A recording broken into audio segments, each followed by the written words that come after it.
Hi people, my name's Richard. Um, I've been day trading for around a year now. I started with Bearable Traders. I really enjoyed learning and using all the great educational classes that they have available. I spent around 6 months in the sim, um, and then I've just been trading real money now for about another 6 months. So first started off in the sim, just learning really how to use DAS, to be honest, and how to interpret market data such as level 2. um, how to use your indicators such as your moving averages, pre-market high, such as we've got here, and this green dash here is previous trading day's close. So yeah, uh, started trading real money, just starting to get a bit of consistency now. So I thought I'd share this trade with you. This is JMIA, Jumbia Technology, I believe, on a 1 minute chart.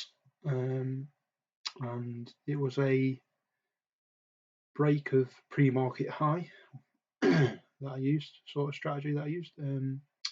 Stop losses here at the 9 EMA, got in pre-market high. Could see that it hit the pre-market high, slightly come down, but the price went straight back up to pre-market high. Level 2 was looking good, and there was some sellers coming in above the price. So got in, got an initial bounce, and then we sort of hit this area where what we call point of control is, which is this dark blue line here. This is volume by price, and as we can see, a lot of volume coming in here at this price. So a lot of big players coming in. Anyway, got this initial pullback. It's pretty strong pullback. The nicey stocks, so you do get that on nicey stocks. Anyway, at this point, I'd moved my stop loss back to pre-market high, so I got stopped out. But a bit frustrating. But I stayed watching this ticker because it was respecting the 20 EMA. We've got a nice spinning top doji. Again, level 2 was looking good. Sellers coming in above the price again. So I decided to get back into it. We've got a nice little pop all the way up to about 17, sort of 75, 1780. This is where I took a 50% partial out. I don't think I mentioned it earlier, but I took a 50% partial out here as well on this first trade. So I took a 50% partial out here. Just doing 50% partials at the minute while I'm learning trade management. I'll get onto that again in a minute. So yeah, I got my 50% partial here. Pulled back again into this point of control. So at this point, the market's trying to decide which way it wants to head, but I stayed in with 50% of my shares. It was respecting the 20 EMA, so I was pretty happy. It was looking okay. And I could see sellers were coming in again above the price, and it started moving, slowly moving up. Could see this volume coming in, but as it got here, I could see, well, as it got around here, I could see that sellers were coming in above 18. They were coming in massive load of lots on the sell side, coming in above 8, about 18, 13, and as you can see, got the pot through 18. And this is where I made my mistake. I decided to get all out. But really, what I should have done was either just look at maybe a 20% partial, which is something I'm probably going to look at doing. This is probably something I'm going to look at doing, is taking an initial 50% and then doing 20% partials, I think, because this is where I need to learn.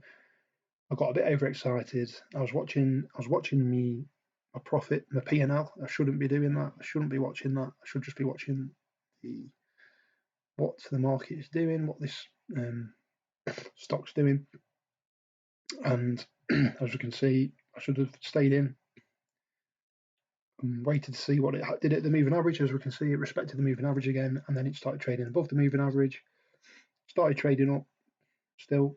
And I actually saw on the level 2 that there was a massive seller with 500 lots and he was selling at a price of about 18.20 maybe when I was getting out of this stock, and it's probably a bit more like 18.25. So I should have trusted my instincts, trusted that I can read the level 2 now. I'm getting better at that, and I should have stayed in the trade.